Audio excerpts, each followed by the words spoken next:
பிரியமானவர்களே, ஆண்டவராகிய இயேசு கிறிஸ்துவின் நாமத்தில் உங்களுக்கு எங்கள் வாழ்த்துதலை தெரிவித்துக் கொள்ளுகிறேன். ஆண்டவர் எவ்வளவு அருமையானவர்! உங்களை எல்லாம் அவர் நேசிக்கிறார். அவர் நம்மை நேசிக்கிற ஆண்டவர். இந்த உலகம் நம்மை விரோதிக்கிறது, நம்மை கைவிடுகிறது, சரியாய் புரிந்து கொள்ள முடியவில்லை.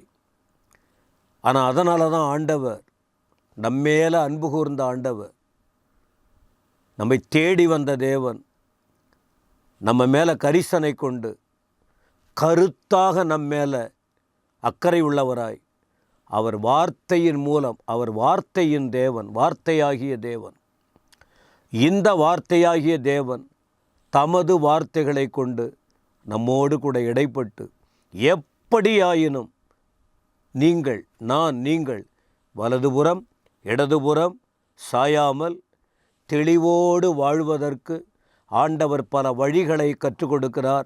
எவ்வளோ பேர் வருஷ கணக்கிலே கேட்டு இன்றைக்கும் தடுமாறி கொண்டிருக்கிற நிலைமைகளை பார்க்க முடியும். இந்த வார்த்தைகளை கேட்கிற என் அன்பு சகோதர சகோதரிகளே, நீங்கள் அவ்வண்ணமாய் இராமல் நீங்கள் உறுதியாய் இருக்க வேண்டும் என்று ஆண்டவர் இந்த நாளிலும் உங்களுக்கு சொல்லிக் கொடுக்கிறார். எவைகளில் உறுதியாய் இருக்க வேண்டும் என்று இதற்கு முன்பு சில காரியங்களை சொன்னேன். இன்றைக்கு உங்களுக்கு சொல்லுகிற இந்த தொடர் வார்த்தை என்ன? எபிரேயர் 4:14 நாம் அறிக்கை பண்ணுகிற காரியத்தில் உறுதியாய் இருக்க வேண்டும் என்பதாக இந்த இடத்தில் பார்க்கிறோம். எபிரேயர் 4:14 வானங்களின் வழியாய் பரலோகத்திற்கு போன தேவகுமாரனாகிய இயேசு என்னும் மகா பிரதான ஆசாரியர் நமக்கு இருக்கிறபடியினால் நாம் பண்ணின அறிக்கையை உறுதியாய் பற்றி கொண்டிருக்க கடவோம். இந்த வார்த்தையை படிக்கும்போது உங்களுக்கு புரிகிறதா? வானங்களின் வழியாய் பரலோகத்திற்கு போனவர். வானம் எங்கே இருக்குது? மேலே இருக்குது. வானங்களின் வழியாய்தான் 2000 வருஷத்துக்கு முன்ன அவர் இந்த உலகத்திற்கு வந்தார். வந்து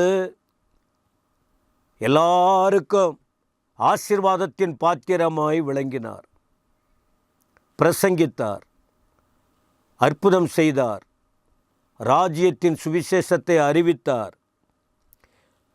அவர் எதற்காக இந்த பூமிக்கு வந்தாரோ அந்த நோக்கம் நிறைவேறி அவர் மீண்டும் வானங்களின் வழியாய் மேலே தெளிவாக சொல்லுகிறது, பரலோகத்திலிருந்து வந்தவர் பரலோகத்திற்கே போனார். அவர் யார்? தேவகுமாரனாகிய இயேசு. மனுஷகுமாரனாய் வந்தார். ஆனால் அவரை குறித்து சொல்லுகிறது, அவர் தேவன், தேவகுமாரன். அவர் பெயர் இயேசு. அவருக்கு என்ன சொல்லியிருக்கு? மகா பிரதான ஆசாரியர். பழைய ஏற்பாட்டில் ஆசாரியரின் பொறுப்பு மேலானது. அவர் வாயிலாக, ஆசாரியர்கள் வாயிலாய் தேவனண்டை ஜனங்கள் நெருங்கக்கூடிய அளவுக்கு பொறுப்புகள் உண்டு.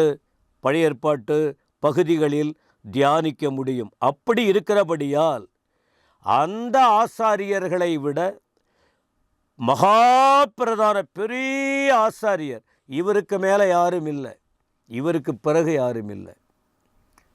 இந்த மகா பிரதான ஆசாரியர் யார்? பரிந்து பேசுகிறவர்கள், திறப்பிலே நிற்கிறவர்கள், பரலோக எல்லைக்குள் கொண்டு செல்லுகிறவர்கள், தேவ பிரசன்னத்தை காட்டுகிறவர்கள், தெய்வீகத்திற்கு நெருங்குவதற்கு காரணமாய் இருக்கிறவர் இந்த ஆண்டவராகிய இயேசு.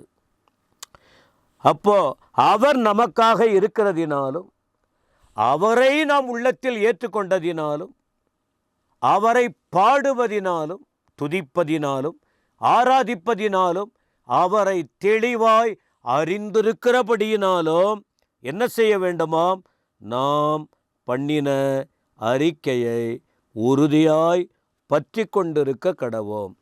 அறிக்கையிடுவதில் உறுதி. பாவிகளாய் இருந்தோம், நிறைய பாவம் செய்தோம்.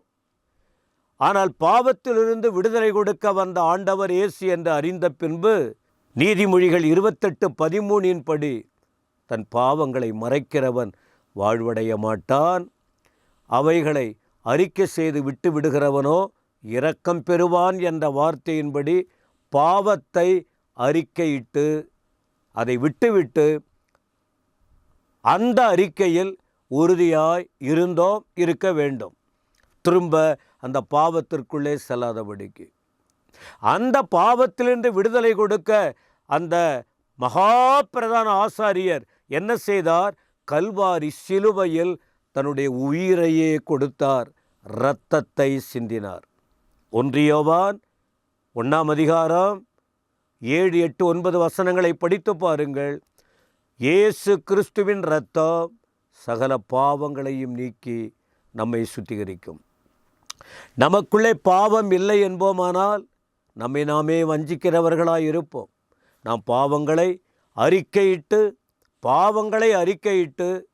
நாம் அவரிடத்தில் அர்ப்பணிக்கும் போது அந்த பாவங்களை மன்னித்து அவர் நம்மை சுத்திகரிப்பதற்கு உண்மையும் நீதியும் உள்ளவர் என்று அந்த வார்த்தைகள் குறிப்பிடுகிறது. எனவே பாவத்தில் இருக்கும்போது பாவ அறிக்கை பண்ணினோம், ஆனால் விசுவாசத்தோடு ஆண்டவர் இயேசுவை உள்ளத்தில் ஏற்றுக்கொண்ட போது விசுவாச அறிக்கையை நாம் பண்ண வேண்டும், விசுவாசத்தை அறிக்கையிட வேண்டும். பல தவறான காரியங்கள் வரும்போது அதை பார்த்து பயந்து போய் பயமான காரியங்களை சொல்லாமல், என் தேவன் எங்களோடு இருக்கிறார், நான் அவரை உம்மாலே ஒரு சேனைக்குள் பாய்ந்து போவேன், நான் நினைப்பதற்கும் வேண்டிக் கொள்வதற்கும் ஆண்டவர் எங்களுக்கு பெரிய காரியங்களை செய்வார், அவர் செய்வதெல்லாம் வாய்க்கும், நான் எதை பற்றியும் கவலைப்பட போவதில்லை, என் தேவன் என் பட்சத்தில் இருந்தால் எனக்கு விரோதமாய் இருப்பவன் யார் என்றெல்லாம் விசுவாசத்தோடு கூட விசுவாச அறிக்கையை நாம் செய்ய வேண்டும். அப்படி அறிக்கை இடும்போது எபிரேயர் 3 முதல் வசனம் கூட பாருங்கள்.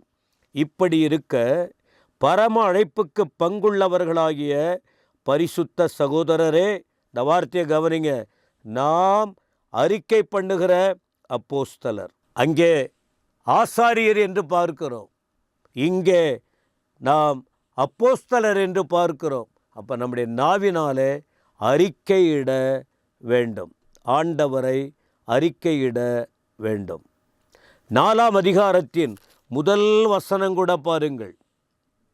எபிரேயர் 4:1 ஆனபடியால் அவருடைய இளைப்பாறுதலில் பிரவேசிப்பதற்கேதுவான வாக்குத்தத்தம் நமக்கு உண்டாயிருக்க உங்களில் ஒருவனும் அதை அடையாமல் பின்வாங்கி போனவனாக காணப்படாதபடிக்கு பயந்திருக்க கடவோம். எனவே தேவஜனமே, நமக்காக ஒரு அப்போஸ்தலர் இருக்கிறார், நமக்காக ஒரு மகா பிரதான ஆசாரியர் இருக்கிறார், அவர் நம்மோடு இருக்கிறார். எனவே நாம் தேவையில்லாத வார்த்தைகளை இந்த நாவினாலே சொல்லி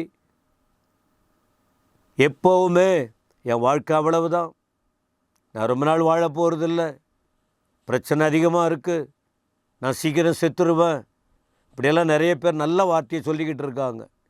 ஆனால் வேதத்தில் என்ன படிக்கிறோம்?